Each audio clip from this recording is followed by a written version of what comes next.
in our panel. You will probably know more about Brazilian emissions than you ever dreamed to. And fortunately, also, we're going to hear about solutions for the problem of emissions in Brazil.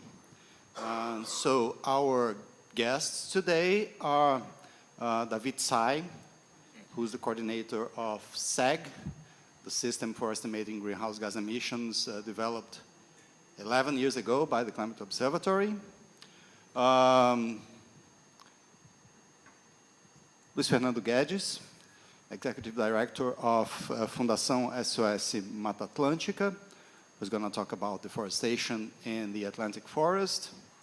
My boss, Ania Alencar, Head of Science at IPAM, the Institute for Environmental Research in the Amazon, who is going to bring brand new data on fire emissions, and also will tell you a little bit about the Cerrado.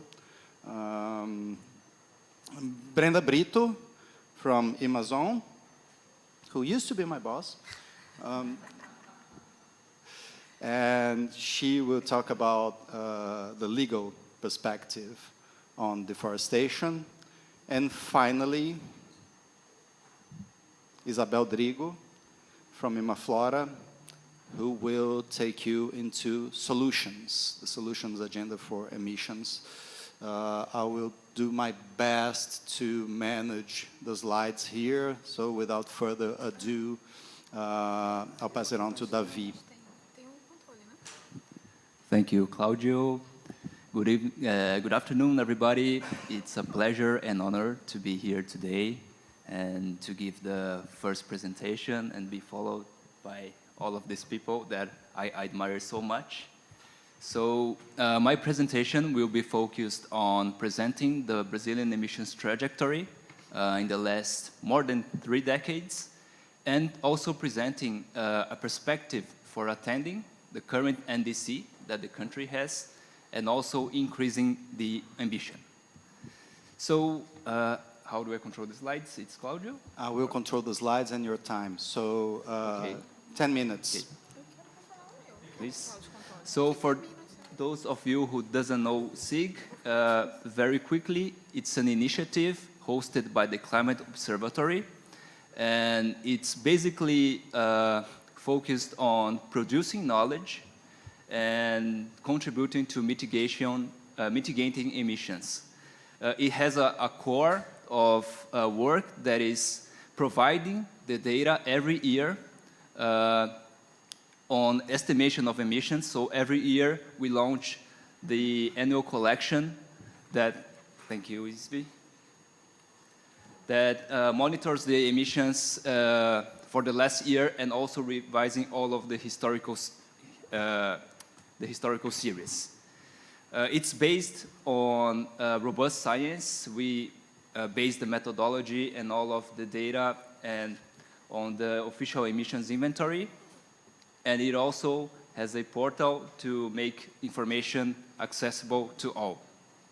So next one.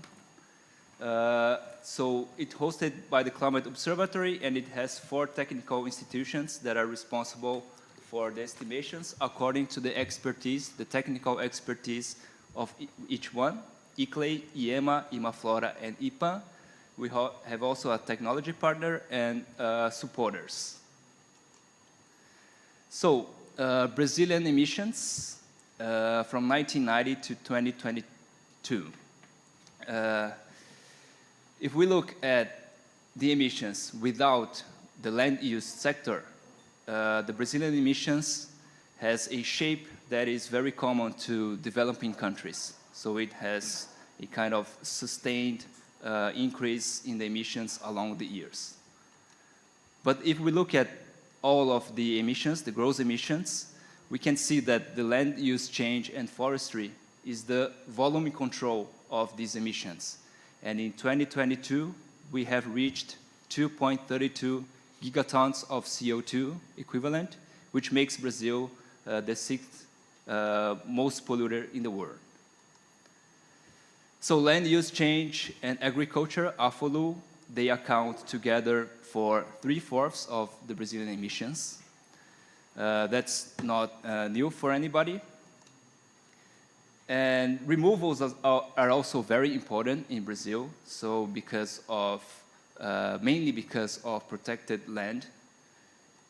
And we have this net, which lead us to these net emissions of 1.7 gigatons of CO2 equivalent. We can look at this data.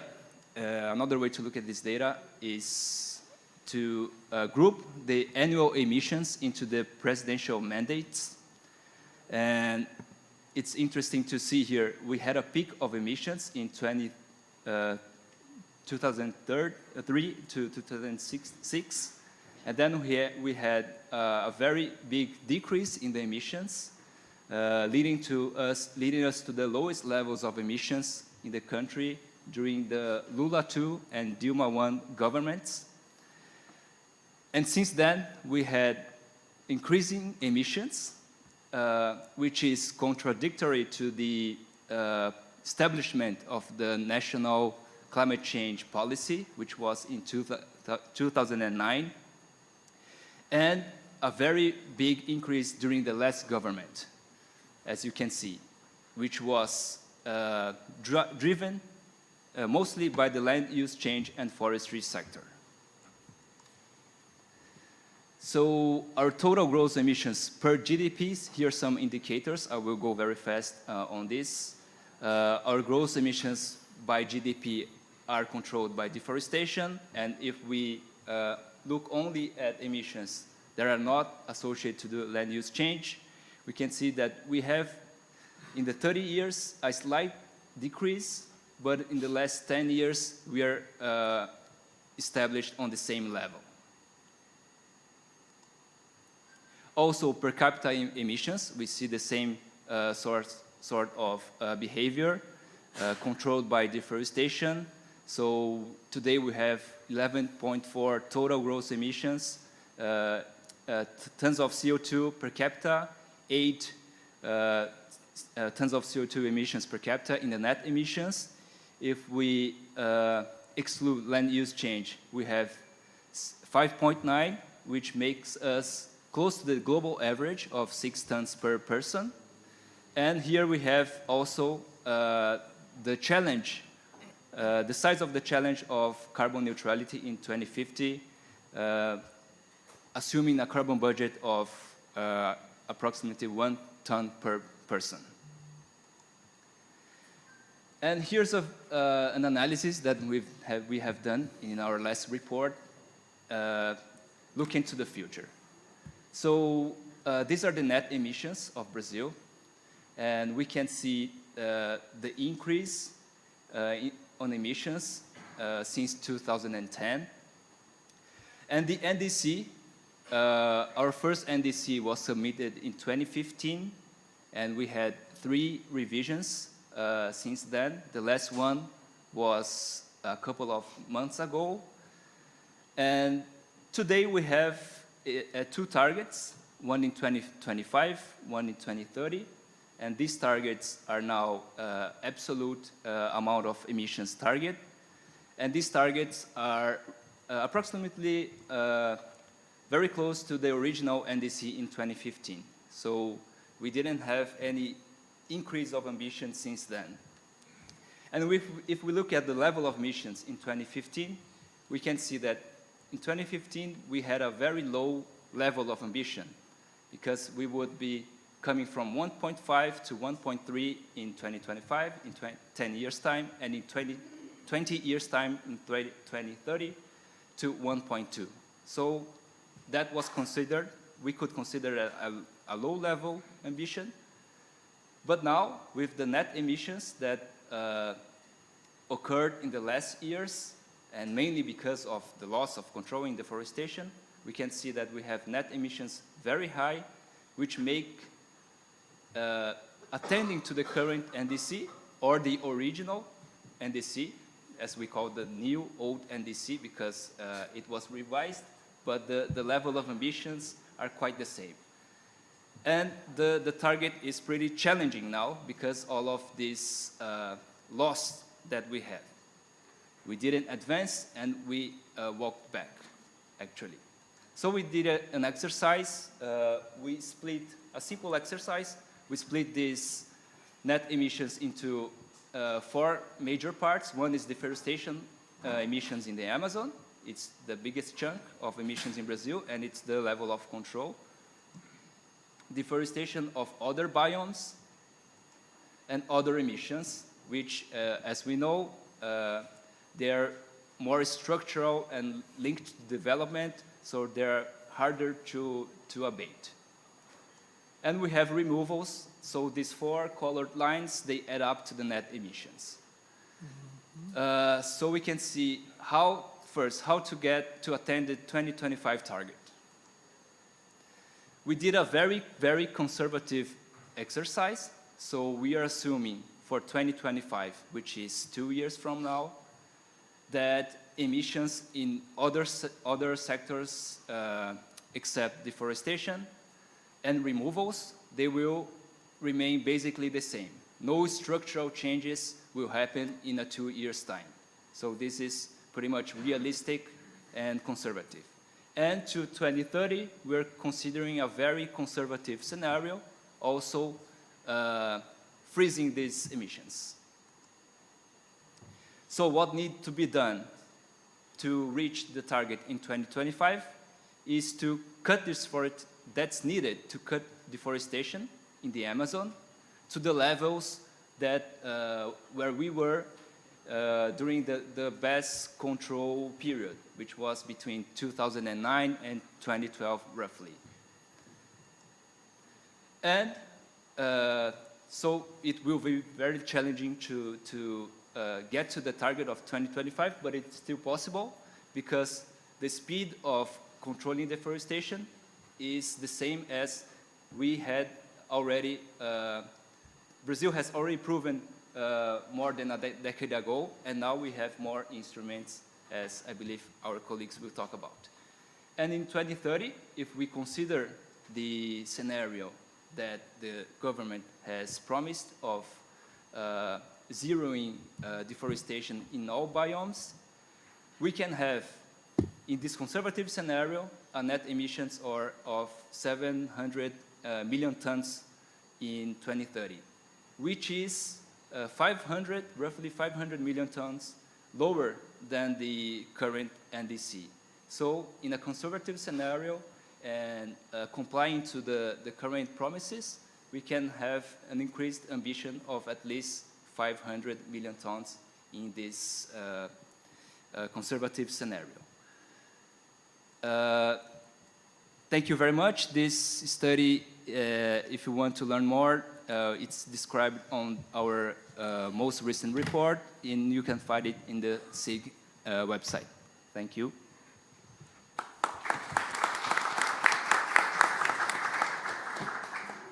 Thank you, Davi. I love engineers because they are almost always on time. And now over to you, Luis, to talk about the Atlantic forest.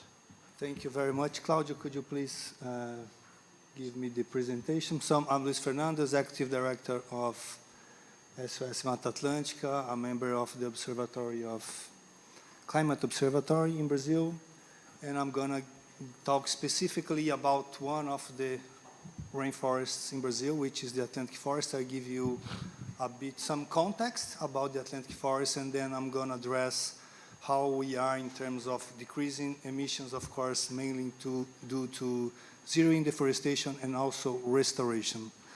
So the context is that this forest is present in 70 states. Brazil has 27 states, so it's present in most of the Brazilian states from north to south, and more than half of the cities of the country. It's recognized as a national heritage by our constitution, and then it has a specific law for its protection, which is called the Lei da Mata Atlântica. It hosts 72% of our population. The most important cities of Brazil are in the, except Belém, right? Which is a major important city, and the next COP30 is out of the Atlantic forest. It's a top global biodiversity hotspot. It's a flagship of the UN Decade on Ecosystem Restoration, so it was appointed in Montreal last year, exactly 1 year ago, as a flagship. It's highly fragmented, and to give you an idea, its size is 130,000 square kilometers, which is similar to the area of Peru or South Africa, or more than 2 times of France. So it's very large. It occupies 15% of the Brazilian territory. You can see in this image on the Brazilian map, the low green color is the original cover of the biome, and in the dark green, how much remained following the Map Biomas database collection. I don't remember which collection it is, but the point is that only remains 24% of its original forest cover. It's the most threatened forest in Brazil, and it's about not only climate, but about biodiversity and water. The minimum threshold for biodiversity conservation is having at least 30% of the forest cover for biodiversity conservation. Here we use threshold, not tipping point, because it's about a threshold for biodiversity, so it's very highly threatened. And using Map Biomas data, it's also important to keep in mind that the distribution of the remaining nature vegetation is very unequal.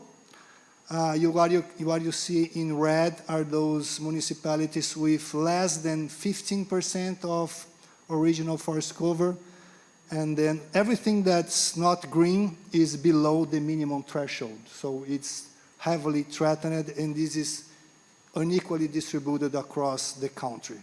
So this is very important to have policies for its protection.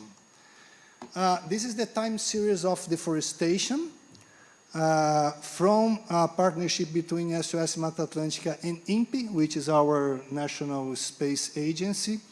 And what you can see is there is a trend of decreasing deforestation, a sharp decrease in the early 2000s. It's mainly because of the process of approval of this law, which protects the biome, Lei da Mata Atlântica, which was approved in 2006, but it had 14 years of discussion in our National Congress, and the law was signed by President Lula, actually, and Marina Silva, right? Malu and Afra. And then another sharp decrease in 2009, and we reached the lowest level of deforestation in 2017, so we are going well towards zero deforestation, but as the last government that David showed us reverted the good things we have done, and then we started growing up again. So this is the trend. And these are the latest data about deforestation, now not from the Atlas da Mata Atlântica, but from our system of alerts from Map Biomas and SOS Mata Atlântica. And now we have data comparing January to August this year against last year. And on the left side, you see the rate of decrease. It decreased 59% if you consider the limits of this biome following the Brazilian official Geography and Statistics Department.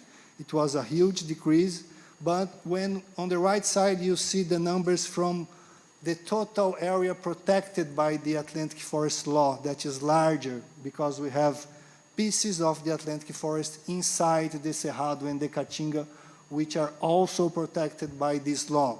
And then the rate of decrease was smaller, deforestation was higher, and so we have a yellow point here in a connection with Cerrado and Caatinga, right, Annie? Because in those regions, actually, deforestation is increasing. It has increased this year. So at the whole, it affects the general numbers, graphs, complex images, etc. But on the right side, thing is not that complex. On the right side, it's a paper published by our colleague Marcos Rosa and other colleagues, which shows in blue, dark blue, what you see is regeneration of the Atlantic forest. So in dark blue, the forest is coming back. We have a lot of removals. We have carbon coming, biodiversity being protected. And in red and dark red, we are losing. So the image here is that we have at the same time deforestation and regeneration in this biome. And we have specific geographies where those things are occurring, so we can have policies specific for each of those regions. The dark blue is nothing is happening, it's more a stable condition. And in the left side, this very complex stuff here shows high degradation in the remaining vegetation. So we are losing biomass, we are losing richness, we are losing the quality of the forest. Was published by Renato Lima and other colleagues at Nature. So we have in the Atlantic forest, at the same time, deforestation, degradation, and regeneration. So for carbon, biodiversity, and water, we need to be clever to draw policies that take care of these three things at the same time. What would require one full day discussing here. But going to my last message, so our guess and our hypothesis that the Atlantic forest is going to be the biome where we are going to reach zero deforestation first, because we have higher governance, we are in the most controlled and under more surveillance area of the country. We have a law for the biome, which is this is very specific Atlantic forest law, and the deforestation rate, of course, is much smaller than Cerrado and the Amazon. But to get there, we have a kind of a word map, and we think it can be really a reference to the world in a very important biome where we can reach zero deforestation and high-scale restoration at the same time. I think the tropical world, developing countries need to showcase it's possible. And how to achieve that? A rigorous application of the Atlantic Forest Law. Actually, I would say, considering next week, the maintenance of this law, because it's under risk and threat in our Congress, so we need to keep it alive and apply it rigorously. We need also a rigorous environmental license process. That is another major issue in our Congress as well. We need the application of remote embargoes, cancellation of rural credit, and cancellation of a register of farms with deforestation. It's already in process, and I think we can speed it much more. Fundamentally, it's very important to create and strengthen protected areas, public and private. We have more than 1,000 private conservation units in the Atlantic forest. And then the enrichment and corridors for degraded forests to avoid more degradation. And for restoration, we need the implementation of the Forest Code, which is a policy approved 11 years ago and is still very behind implementation. We need to restore at least 2.7 million hectares of riparian forests to comply with this law, and we are far away from this. We need the environmental compliance of commodities value chains like sugarcane, citrus, pastures, beef, soy, coffee. All those things are in major scale in the Atlantic forest, not only in the Cerrado and the Amazon, and also economic silviculture and agroforest economy. And this is an image, it's upside down? No, an image of our house, and everybody is invited to go to Itu in the state of São Paulo. Our office is there. The Climate Observatory had a meeting there years ago, and is our restoration area of a very degraded pasture that is now a beautiful forest. Thank you, Claudio. 30 seconds more. I'm an engineer, agronomist engineer, which is half an engineer.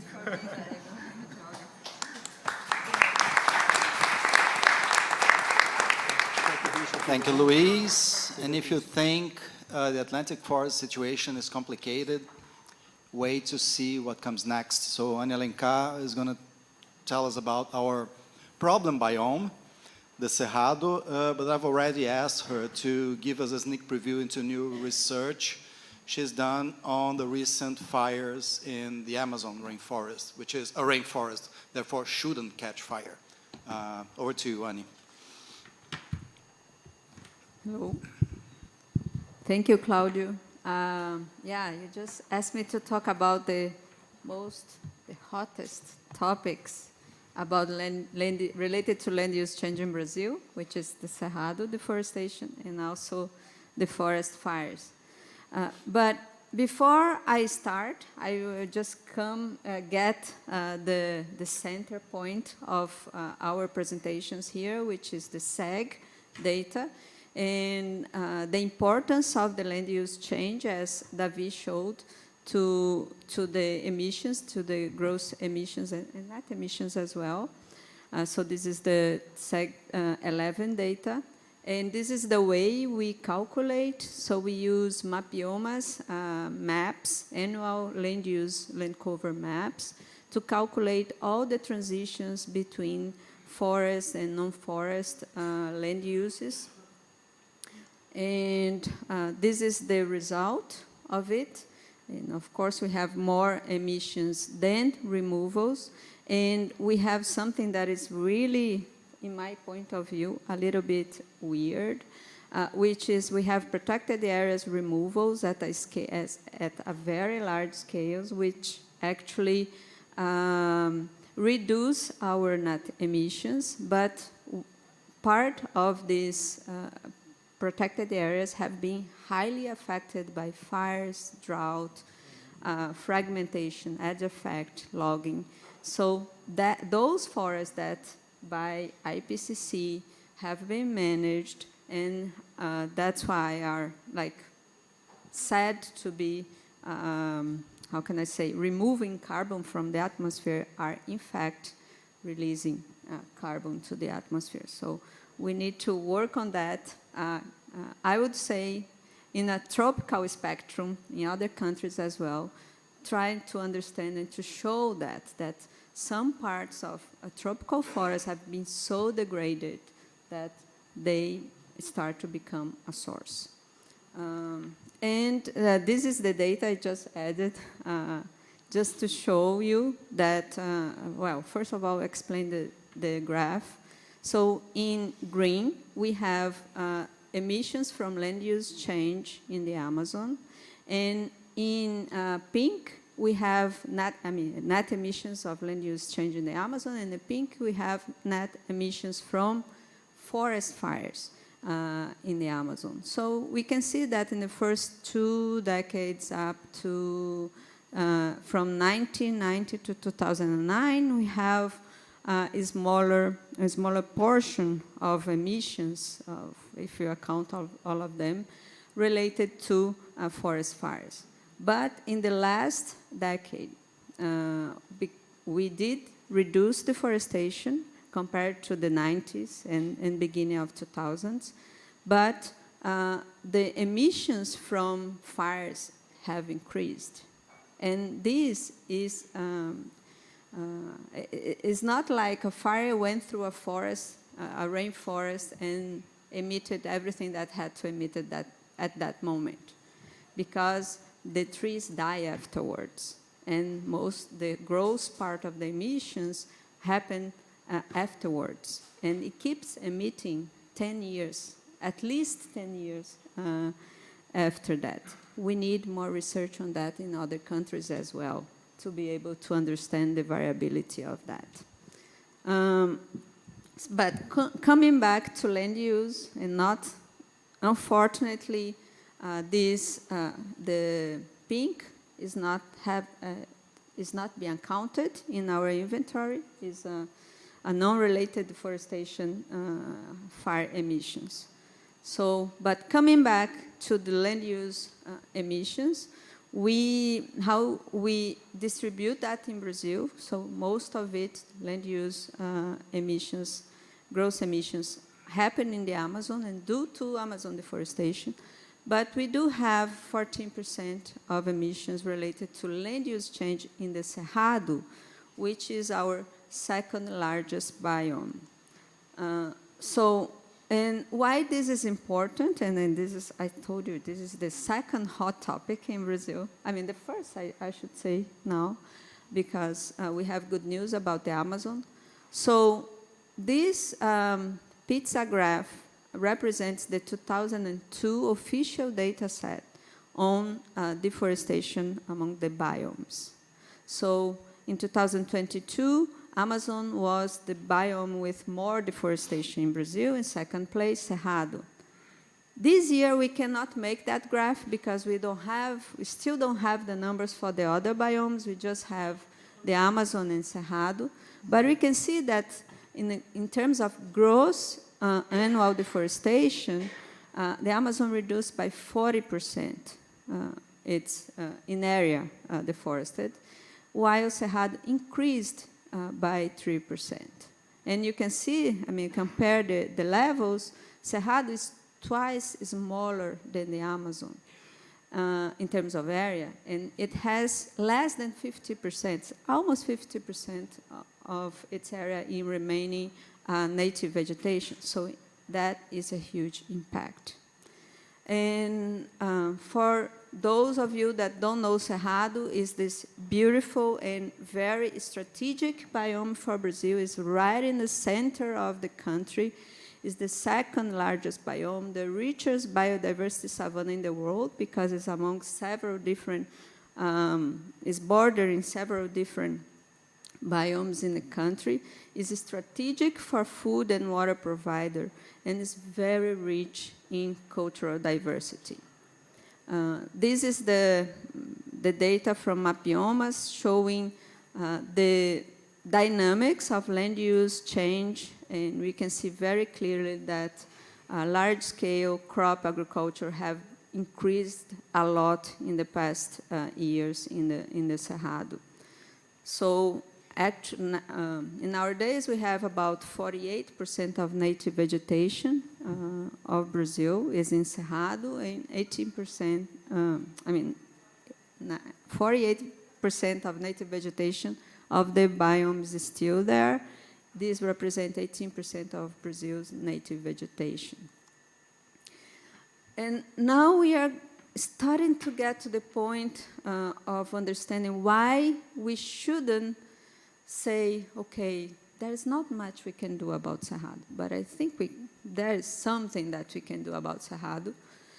First of all, when you look at the land distribution of Cerrado, we see that about 73% of the biome is assumed to be private use or private properties. Why the assumed word is very important? Because we are using a CAR, which is a registry for environmental issues, and maybe this doesn't really tells that people have the title of that land. It can be that have, it can be that don't have. But anyway, so 73% of the Cerrado is assumed to be in private use, and 62% of all native vegetation of Cerrado is assumed to be inside these private properties. And this, so is any type of, how can I say, solutions that we have for Cerrado, we need to address that. And when we look at the numbers and the distributions among land tenure categories, we see that the private properties are the ones that are more deforested. The other point that is very important for Cerrado is that, okay, the forest code allows more legal deforestation in the Cerrado than in the Amazon. And just for the ones that are not aware of the Brazilian forest law, legally, people can deforest up to 20% in the Amazon of their properties. In the Cerrado, it's the opposite.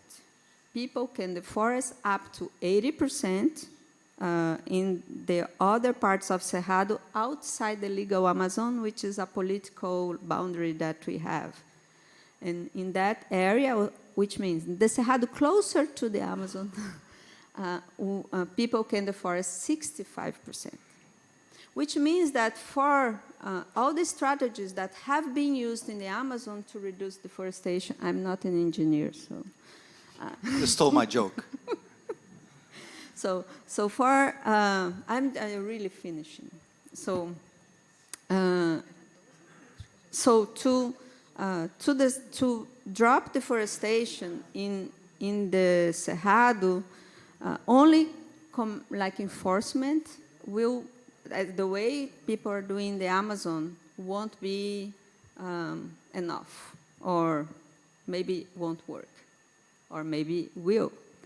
And so when you look at the surplus of the forest code vegetation by municipality, we see that the municipalities with more vegetation surplus are exactly in the municipalities that have higher deforestation rates.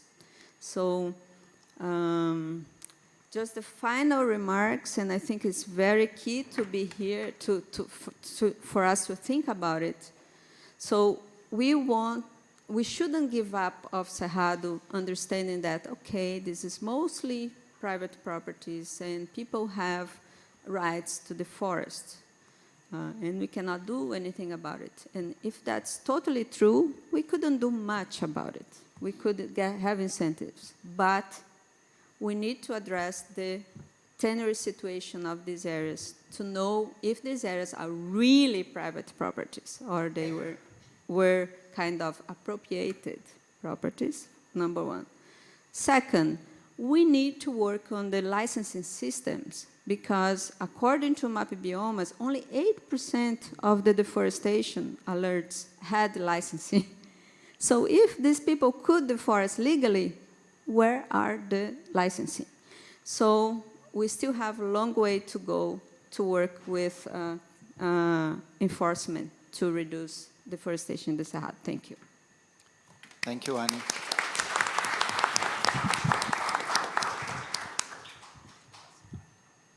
Yeah, just a quick remark. 159 million tons for Brazil doesn't sound a lot.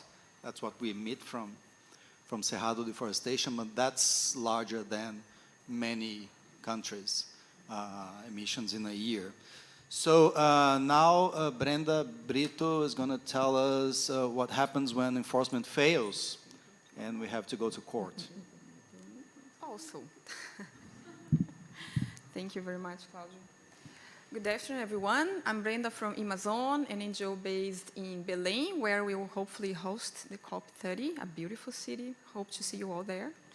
And I will talk about some challenges in the path to reach zero deforestation in the Amazon by 2030, and also call attention to two topics that we have been studying at Imazon that will tell us some of the challenges that we have. So first, starting with the good news, most of you know that this year deforestation decreased by 22% in the Brazilian Amazon, especially starting in January, given different policies that were adopted.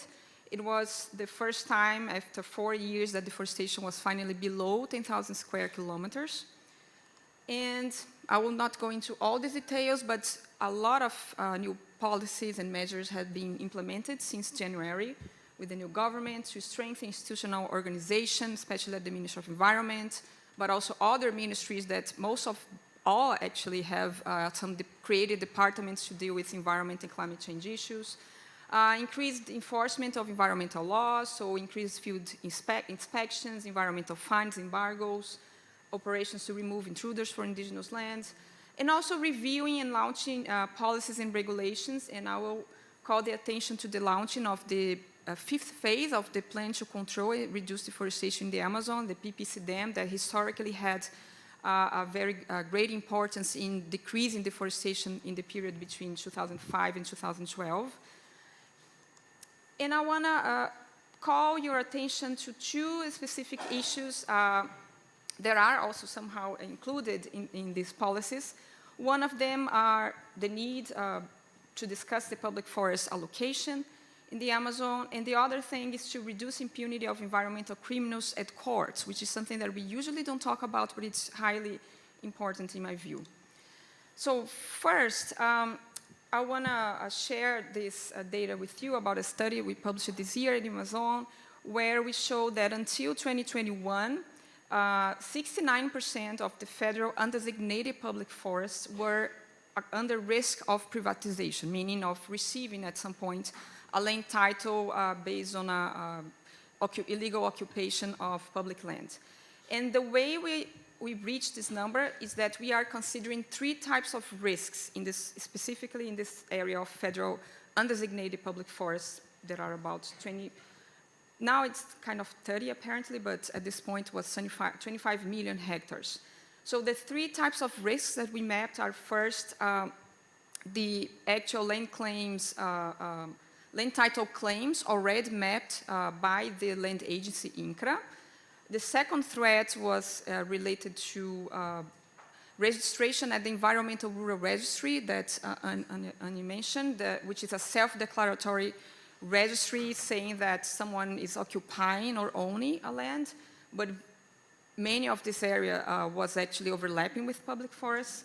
And finally, areas where a committee from the federal government that decides in general what's going to be the use of this undesignated public forest. So we found out that some of the decisions of this committee, actually most of the decisions, were to allocate public forests to what we call land regularization, to issuance of land titles in the future, even though part of this area didn't actually have a land claim. So, and the way, even though we have, since 2009, a federal law is explicit that prohibits the issuance of land titles overlapping with public forests, there was a decree kind of giving a different interpretation what is a public forest, and therefore this decree was allowing that this committee made decisions to allocate public forests for future private land claims. So this is actually a problem if we want to reach zero deforestation, because we are basically signaling that public forests can be illegally occupied and eventually receive a land title. So the good news is that in September this year, there was a new decree correcting the procedures for designating federal public forests.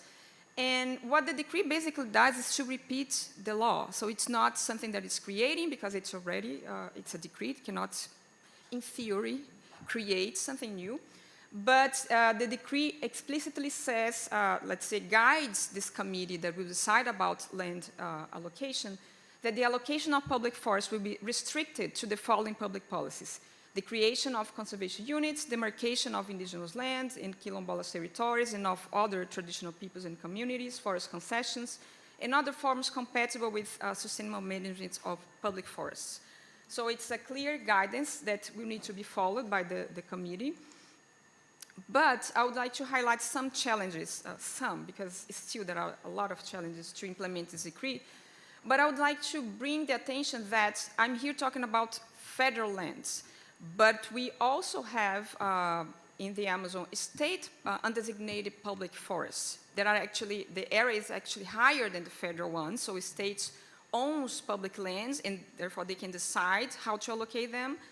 And none of the states actually have a similar regulation saying that you cannot issue a land title overlapping public forests. In theory, they should have, because we have a federal law from 2006 saying that this is not the way to allocate public forests. But so far, when we look at the procedures to issue land titles, this piece has been ignored. So it's necessary to bring state governments to adopt similar procedures, to increase transparency and public participation in how to allocate public land. And again, especially not only at federal level, but at state level. We, in 2018, did an assessment, and the state land agencies disclosed only 22% of the mandatory information they should disclose regarding who is actually requesting and receiving land titles. And also, we need to prevent the weakening of land laws by both federal and state legislators. We have, since last year, at least 2 bills trying to weaken our federal land law. I wouldn't be surprised to see in the coming months any attempt to repeal the new decree from September. So we really need to take a great look at this to avoid. A second topic I'd like to bring your attention, as I said, is the need to reduce impunity of environmental crimes at courts. And we at Imazon have been studying an initiative from federal prosecutors called Amazônia Protege, Conserve the Amazon. And between 2017 and 2020, the federal prosecutors brought more than 3,000 public civil lawsuits against deforestation in the Amazon. And they did that by using, instead of using evidence from field inspections of deforestation, they are actually using evidence obtained by crossing public database with satellite images, because they want to see where is deforestation and who is occupying the land according to the public database. And when they don't know who is occupying the deforested land, they also started to bring lawsuits against what we call unknown defendants, with the goal of embargoing the areas and preventing these areas in the future to receive a land title. We have been assessing, as I said, this study. We published these lawsuits. We published this study last year. But now I'm going to give you some preview of the update of this study that we will publish probably in January. So out of the more than 3,000 lawsuits, 35% of them already had a court ruling as of January 2022. And only 12% actually had a ruling convicting the environmental offenders. And 1% have a sort of judicial agreement, but basically all convictions and the agreements had an obligation to restore developed deforested areas, which is an important goal. But most of the decisions, at least at the first instance, by the first instance judges, they were extinguishing the cases. Basically, they were considering, especially in the case of unknown defendants, that there wasn't enough, let's say, evidence to continue with the lawsuit. But this type of decision has been reverted by the Superior Justice Court, which ruled in favor of this case's continuation. So now we are mapping what's going on with the cases that are going back to the judges. And the Superior Court, also the Justice Court, also approved, let's say, validated the type of evidence that the federal prosecutors are using. So they are saying, we don't need a field inspection in order to get evidence of an illegal deforestation. You can use it with remote sensing and crossing data with public database evidence to make the foresters liable. So the challenges in this case, I think, are first to disseminate these legal precedents that validate the strategies to first instance judges. We also noticed in some part of the sentences that were extinguishing the cases that some judges were reluctant to accept the use of remote evidence. So it's important to increase initiatives of capacity building to judges. And maybe I would say here, thinking about developing additional litigation strategies for the unknown defendant cases. So cases where we don't know exactly who is deforesting, and if you don't have conditions to go to the fields, maybe a suggestion here would be to link new litigation strategies to the new decree I mentioned earlier, because if the goal is to avoid these recently deforested areas to receive a land title, which would be basically awarding land grabbers, maybe we actually need to target the land agencies and not necessarily unknown defendants. So we need to make the land agencies comply with the law and not issuing land titles to recently deforested areas. So that would be a suggestion.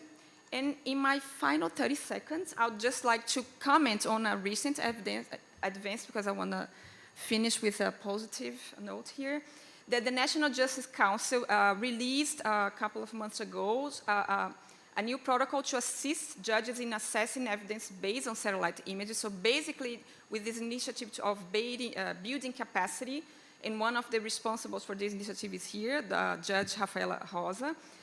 So they are also starting programs to train judges. So the idea is to really have more judges understanding how to use this type of evidence, and hopefully to speed up the pace of getting new sentences convicting environmental offenders, criminals.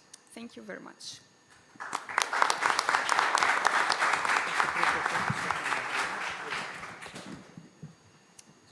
Thanks for being on time, Brenda.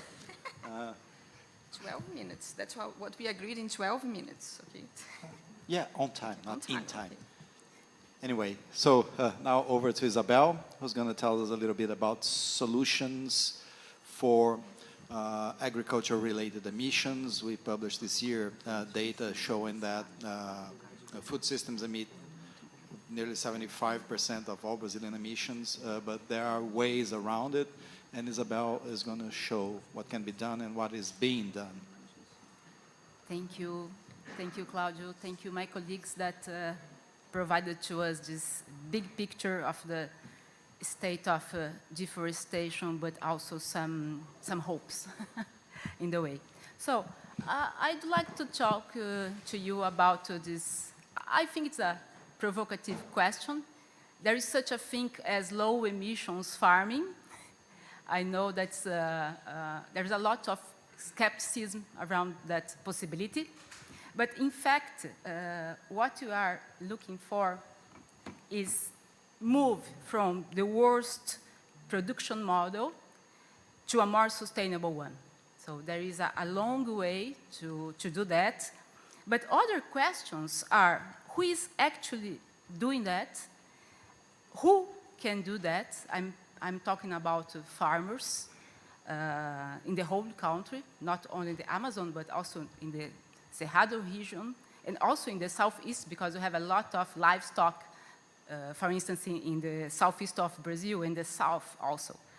So, about this question, who is actually doing that, and what they are doing, I bring here some examples of farmers that we'd like to bring to illustrate a little bit more the pathway of solutions. These numbers are numbers that we estimated based in the GHG protocol and IPCC factors. It's important to say, we are not measuring carbon, we are estimating emissions and removals, but there's the best numbers we have, and we need to improve the methodologies and to improve all the knowledge to measure carbon in livestock systems and also in agricultural crops. So here you can see one example of a sample of 25 farms, not only in Brazil, but 5 farms in Brazil, but also Argentina, Colombia, Paraguay, and Uruguay. And they are actually performing well. It's perfect? No, of course not. But they are performing better than a lot of farms. Other example, this is highlighted on the 5 farms of the Brazilian sample. You can see we have some farms with challenges, but some farms doing very good job. But why and how they are doing that? Because they are the best in class, of course they are the best in class, and they have support, they have technical assistance. They are under companies' programs that purchase their cattle in this case. Other sample, this is mixed biomes, it's not only in Amazon, but also some farmers performing good, others not. So we can show that there are solutions, they are applying practice, they are applying techniques, and it's possible to do that. Here, it illustrates a case in Mato Grosso, in state of Mato Grosso, and we can see how the practice of intensification can have a positive impact with this amount of emissions avoided.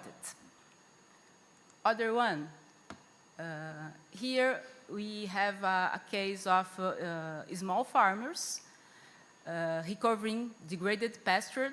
In 2 years, they could achieve this result in terms of hectares, but also in terms of meat production, in terms of intensity.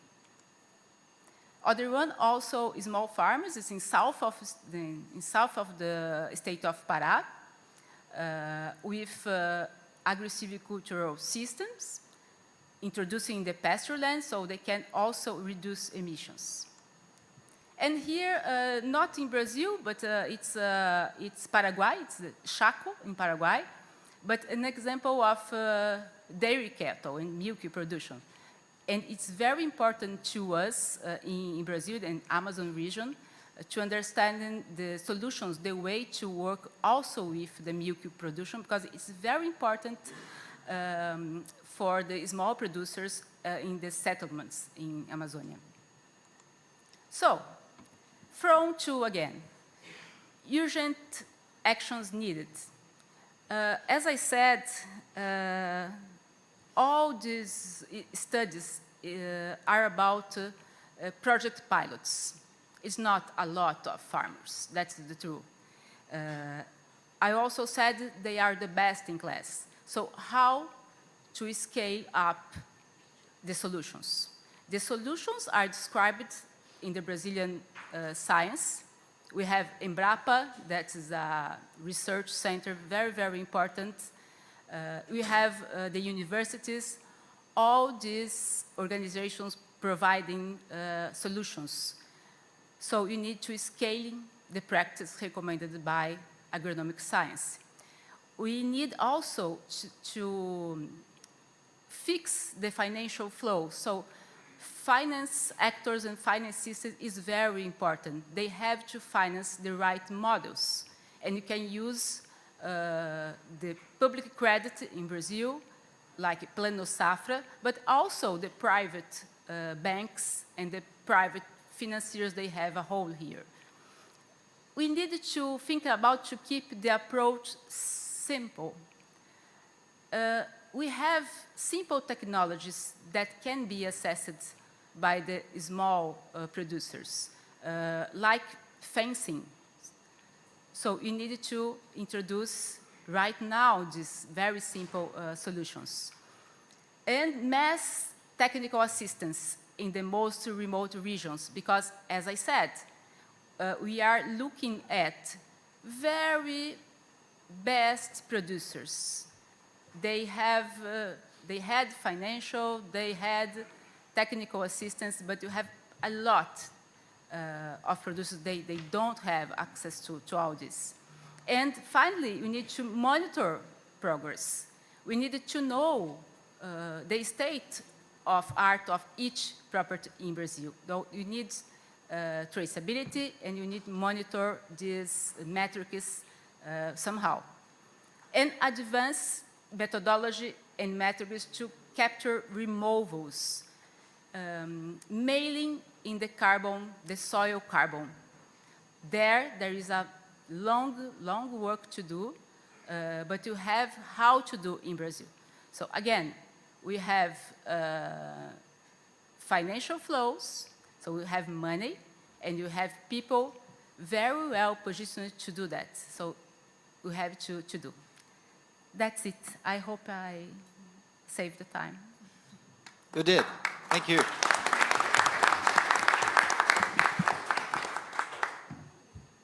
Okay, now the floor is open to questions. Isvi has a mic.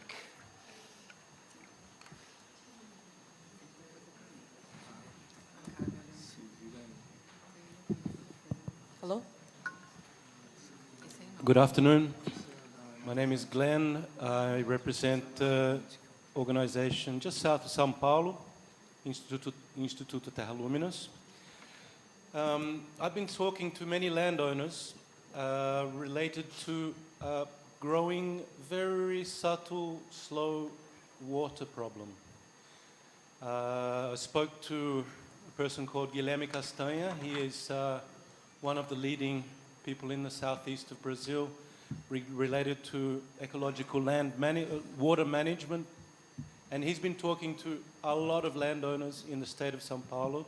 And basically, he said 100% are experiencing water problems.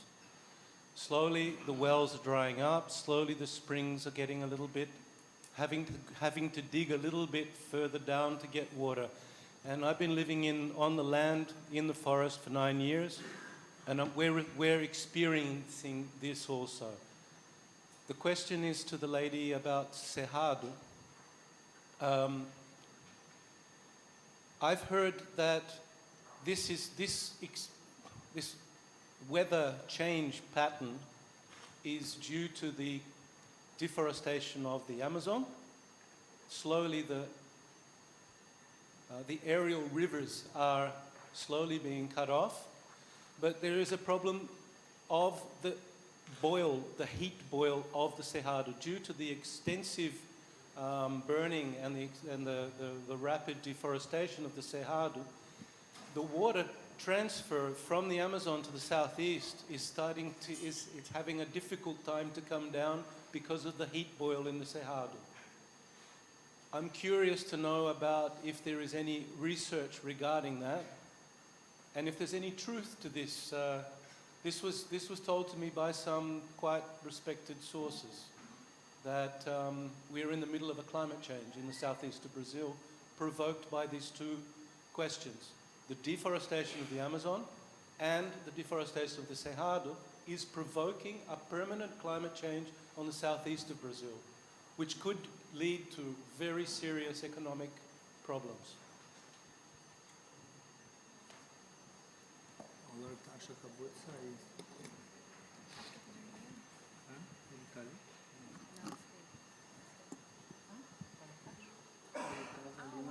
Hello.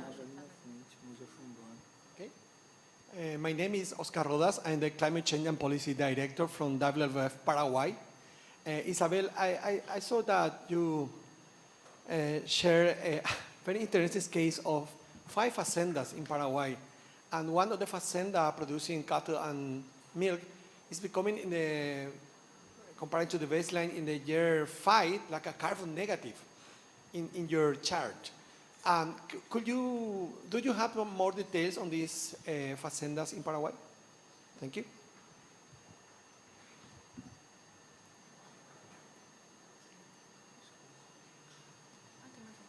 Luis, then we'll take the 3 and answer the 3. Thank you very much. First of all, congratulations on the excellent presentation. It's been really insightful.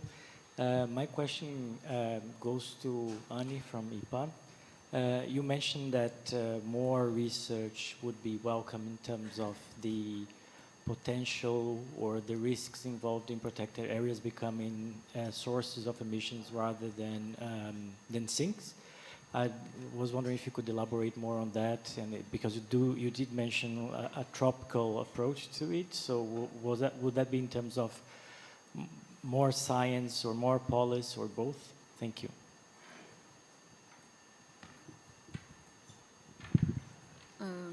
So I will start by this one.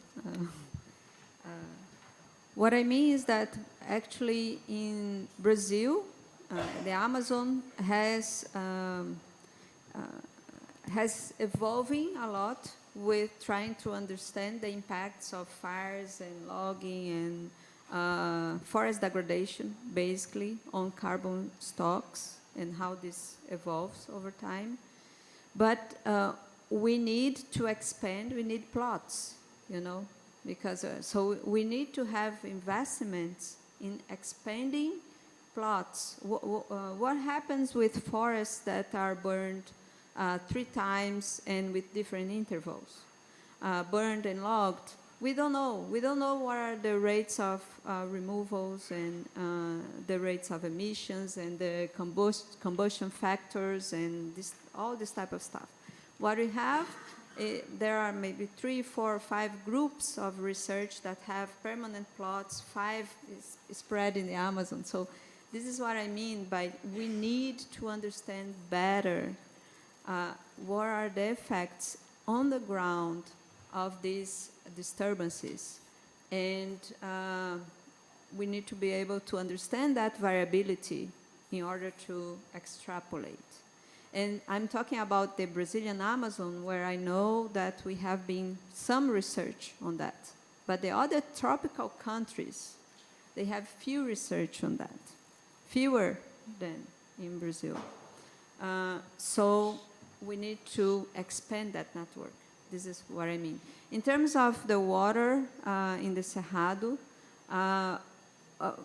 one thing is important to say, the Cerrado, they do have a very important connection between the Amazon in terms of water. Water from the Amazon is important to Cerrado. But I should say that the most important impact on water in the Cerrado right now are from the drills. So the area where agriculture is expanding in the Cerrado is the area where more pivots, is how you say? Pivots, irrigation systems increased in Brazil. So most of the Brazilian production of soybean, for example, it didn't use much irrigation before, and now is every time growing, and is growing right in that area, which is also one of the areas most impacted by climate change effects. So people are growing soybean in an area that is getting hotter, basically. So they need more water, so they pump more water. And so this is like a, so maybe we need to understand better how is the licensing of this water in this region. And to come back to your question, deforestation has a local impact on water availability. In the Amazon is very clear. In the Cerrado, I bet it's clear as well. So, yeah, if you take out the forest, you will change all this energy balance, and you might have an impact on the less availability of water. But I'm not completely into the climate research, but if there is an impact, if you have a huge surface that is not vegetation, probably that water there is going to be evaporated more, and you have less availability of water. Isa? Yes. So I don't have the complete study here with me, but we can share contacts and I can send to you. But it's important to say that if you look at the practices, in this case in Paraguay, there are trees in the system. So when in Imaflora, when we calculate the carbon balance, we consider the trees and we make different calculation, but we consider the effect of trees in the system. So probably that's the factor that brings these good results. But I can share the complete study with you.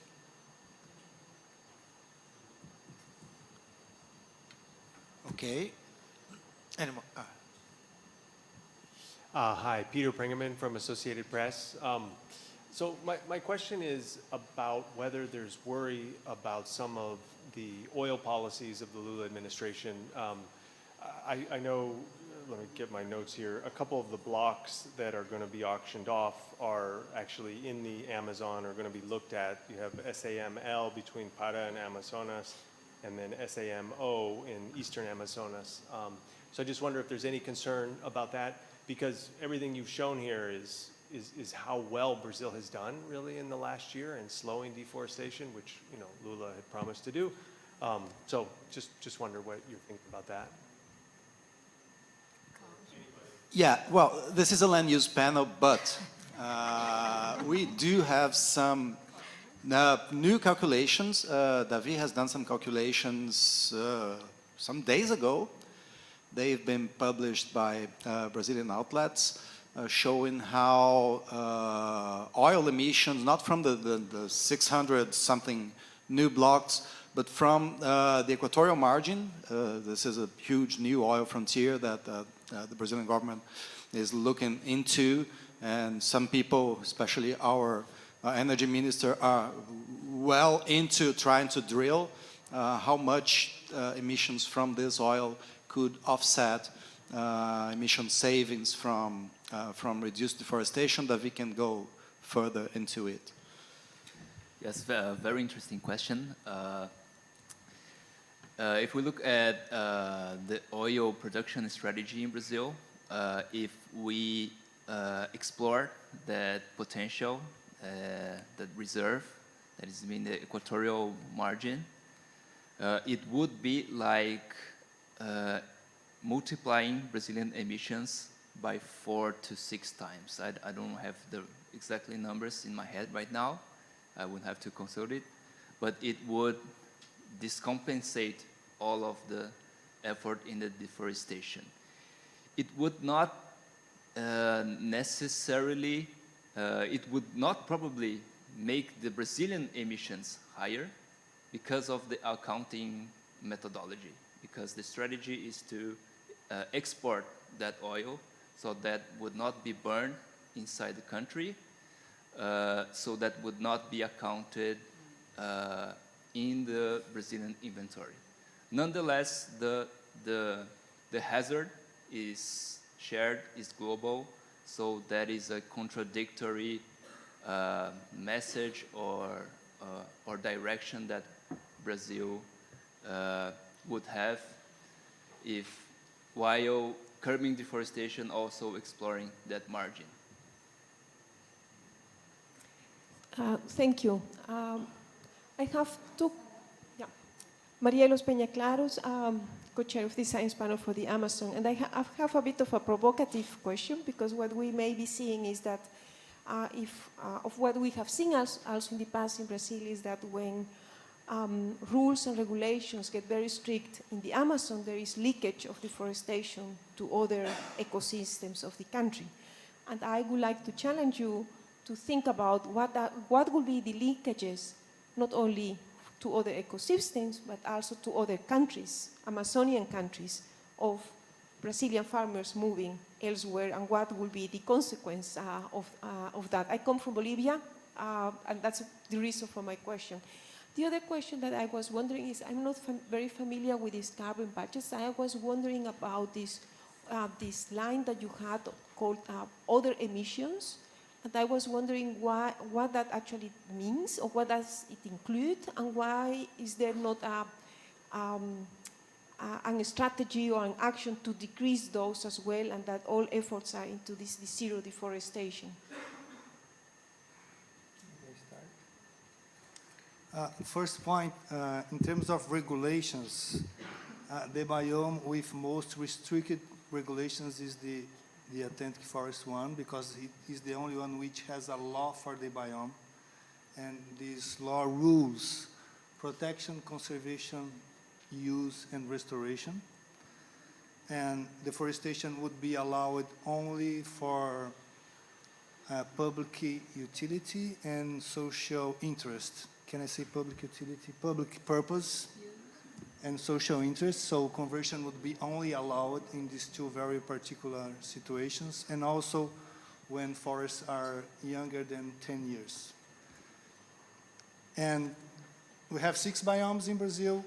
For those which we have data now only for 3, because we have projects from the Amazon and Cerrado, and this initiative, and also the alerts from biomes, but data available so far only for the Atlantic Forest. So the Amazon and the Atlantic Forest are decreasing rates, while in the Cerrado it's increasing.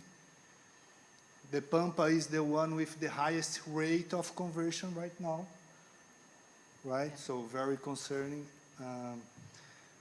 But the point, I think, we should bridge among biomes and among countries. So we want to avoid the trajectory of the Atlantic Forest for the Amazon, for instance. And there are many lessons to be learned. For the Amazon has much more protected areas than the Atlantic Forest, where we have less than 10%. So it's just a scratching your question, that actually the one which is most protected is the one most destroyed. This is the only reason. And it has been severely attacked in the Congress. So even this only one protection we may lose, because I would like to highlight a message that Brazil is showing here a good job in land use and with the contradictions of oil, as the Associated Press guy just answered us. But Brazil as a government is one thing, the Congress is in a very different direction, in an opposite direction, and decisions taken in the Congress may compromise everything Brazil is committing to. But I leave to my colleagues to complement. No, I just want to make maybe a quick comment on that. But maybe thinking about still the Amazon biome, but the Pan-Amazonia, right? So we had in August this year the Amazon Summit in Belém again. See Belém again. It's the place. It's a place to discuss about things. But we had the summit there, and I mean, there was an expectation, maybe, that at some point we would see a more, like a stronger declaration, maybe claiming for zero deforestation in the Pan-Amazonia, something like that. We didn't have that, of course, but I think even though the Amazon Cooperation Treaty maybe has not been working the way we would like to see in terms of conservation, it is a treaty that exists for many decades, and maybe it's time to reinterpret and change the course and look or maybe interpret the treaty as really what the treaty can do for us in terms of climate change mitigation in the Pan-Amazonia with all the countries. So I think there were a lot of the indications that there would be more cooperation among the countries, especially in the areas of investigation of transboundaries crimes that are happening, illegal deforestation, illegal logging. Also, there was a parallel summit from courts in Brazil, but that also had supreme judges from the countries, other countries from the Pan-Amazonia. They also want to strengthen collaboration, which would be also important in terms of thinking about how to enforce law when crimes are actually happening on the boundaries between countries. So maybe it's one way to go forward to see if we can have the better implementation of this treaty, trying to strengthen cooperation to combat environmental crimes, at least in the Pan-Amazonia, right?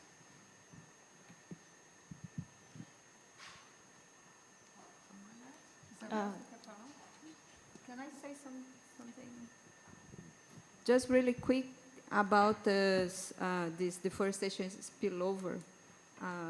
Well, last time that we dropped deforestation in the Amazon, the Cerrado grew. I mean, we had an explosion of deforestation in the Cerrado, and apparently we are doing the same. So I think there must be people that really want to invest their money no matter what. So probably people that were investing money in buying land in a cheap way in the Amazon now are maybe getting their money and spending it in another biome. And this, of course, occurs in other countries, surrounding countries. And I think one thing that we have to pay attention, and I don't have that answer, is just a guess, is that there must be lots of money from the crime, like drug trafficking, illegal logging, poaching or whatever, that needs to be launched, and gold mining as well, that needs to be washed. I don't know how to say that. Laundered. And probably these countries that also face this international illegal network of activities, they would feel the, how can I say, the outcomes of increased governance in the Amazon. Thank you, Annie. Davi, would you like to explain very quickly the other emissions line? I'm sorry, I didn't get that part of the question. Could you repeat this? Oh, the other, right, in the trajectory, right? So the other emissions are the sum of agriculture, energy, and industrial processes and waste sectors. So transport emissions and all of the more urban and farm-related, inside the farm gates related emissions. We have one here and another one there. And 9 minutes before we're kicked out. I'll try to keep this quick. Thank you, everybody, for your presentations. I'm YJ, a student from the National University of Singapore. And so my question is kind of geared towards Ms. Brito. since you're in the legal industry. So I was really intrigued by your whole presentation on unknown defendants, especially that point, since I am vaguely aware of this climate litigation movement in Brazil, and I understand that that's more of a constitutional rights-based approach, kind of strategy to reducing carbon emissions in Brazil. So how would this whole unknown defendants thing fit in that? Yes, thank you.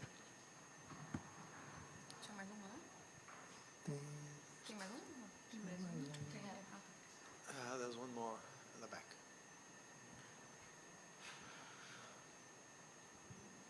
Good afternoon, thank you very much. I commend the organization of this very important side event. And I am Juan Francisco Facchetti, ambassador of Paraguay in Vienna, but also delegate of my country here at the COP28. I was the first Minister of Environment of my country in the 2000, and I worked a lot in the Atlantic forest. I just wanted to share with you my own experience dealing with some of the drivers that increased the deforestation in my country in those years. And one of them was the lack of enforcement, as it was mentioned, to stop the illegal deforestation. But also, we had a lot of technology and low cost of lands. So that was a very good attractive for companies from other countries to come to Paraguay and deforest our Atlantic forest. So what we did was to establish, and it was very quick, and we worked with 57 organizations of the civil society and in a moratorium law. And in the first years of implementation, we're reducing 90% this deforestation, the rate of deforestation. But I would like to go on the last intervention regarding the illicit deforestation and provoked by the organized crime. And the last report of our National Forestry Authority shows that from 94.5% of the farms in the Atlantic forest, in the Oriental region of my country, which also covers the Atlantic forest, and is legal, is absolutely legal. But we have a deforestation provoked by crops, cannabis crops, in our national preserves, but also is affecting some private property. So, and this is something that we are taking very seriously. We organized a side event a couple of days ago with UNODC, because in Vienna we are working very closely with UNODC to tackle this problem and to increase the cooperation at the multilateral level to fight against such a kind of illicit trafficking and also organized crime. Thank you. Thank you. Thank you for your question.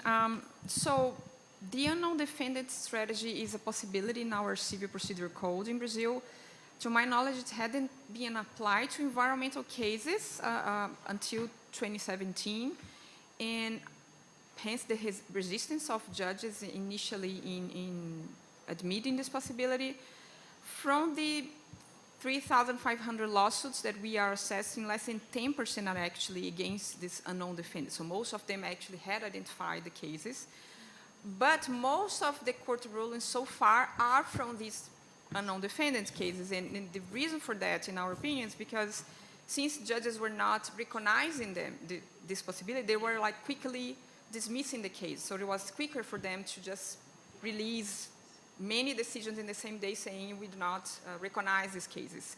So now with the Superior Court Justice understanding of validating this case, the lawsuits are actually going back to the judges, and now they have to basically go on with the procedure.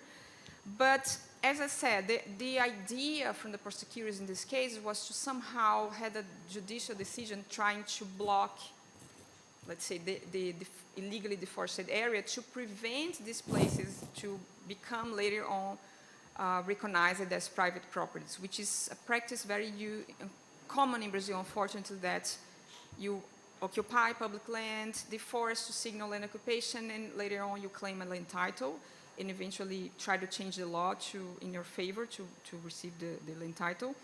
So it is a strategy to this end, but as I said, I think given the amount of cases that were dismissed, maybe trying to look at a different angle and really maybe bringing lawsuits against the land agencies that they actually need to stop giving land titles to recently deforested lands. So.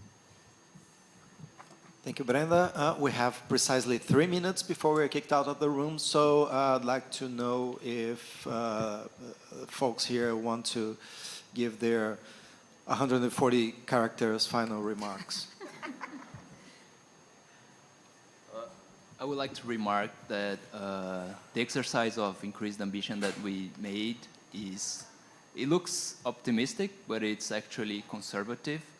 As the lady asked, we assume the other emissions, the other sectors don't have any advancement, and as Isabel showed, we have a lot of room to improve agricultural emissions. And in the energy sector, we also have a lot of opportunities due to our richness of natural resources that can be used. And also in the waste sector, we saw last year for the first time a decrease on the emissions due to increased methane, use of methane. And we also can see here at COP a lot of discussions on including the industry sector, including the industry itself, to also curb emissions in the country. So we think Brazil has an opportunity, must seize this opportunity to become an environmental leader. And in the next round of updating the NDCs in 2025, while hosting the COP, it can set an example by setting a very ambitious new NDC. Just quickly, talking about the improvement of the licensing systems in Brazil to understand what is legal and what is illegal in the Cerrado. I mentioned the 8% of deforestation alerts that had licensing. While I was speaking, Marcos Rosas sent me the number, increased to 12% just after we launched the document. And after that, the states start to look for, to actually send the licensing that is in the state to the national, how can I say, system, and that can be up to 60%. So which means that we need to have a better governance in relation to this licensing to understand what is legal and what is illegal. Our time is up. Sorry, guys. Thank you, everybody.